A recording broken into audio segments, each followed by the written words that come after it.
con rất là mừng được tới đây với lại mấy bác hôm nay. Con xin nói tiếng Mỹ nhé.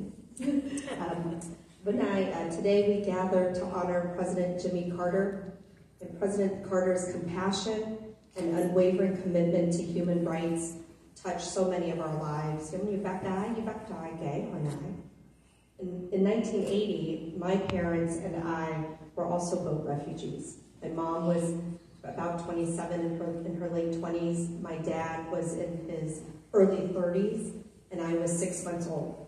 And my mom remembers that night, our first night at sea. She says the sky was so dark, she couldn't tell where the sky and the sea met. She couldn't see the horizon.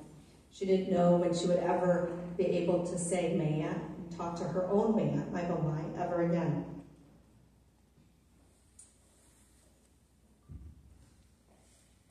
So many Vietnamese people before my family and after my family risked everything in search of hope and opportunity and freedom. And at that time, the majority of the people in the United States did not want to help the Vietnamese refugees. But President Carter, he ordered American ships to pick up Vietnamese boat refugees starting in 1978. And in 1979, he committed the United States to resettling double the number of Southeast Asian refugees. And it was his efforts as Bác Trai kể in 1980 that led to the passage of the Refugee Act. Since then, more than 3 million refugees have been resettled in America. It was his leadership that resulted in making America more welcoming and inclusive of refugees. In a few months, our community will come together to observe the 50th anniversary of the fall of Saigon.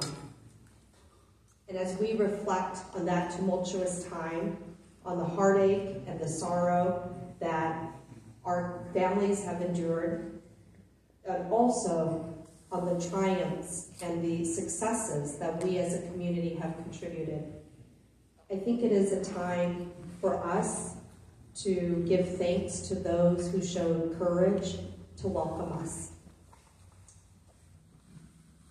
Those who dared to stand for what they believed was right, to extend to us the feelings of hope and safety and the opportunity to begin a new chapter in our lives. And few were more courageous and more impactful than President Carter. This is a moment for us to ask ourselves, how can we carry forward the legacy of President Jimmy Carter? At a time right now when there's so many in our government and around us who are ready to shut the door on freedom for other refugees and for other immigrants who, like us, are seeking safety, let us be a courageous voice and let us be courageous leaders in making sure that we keep the door to freedom open. President Carter did everything he could to preserve a vision of America as a beacon of hope and opportunity, and I know that our community stands ready to help carry forward that legacy. So thank you so much for inviting me today.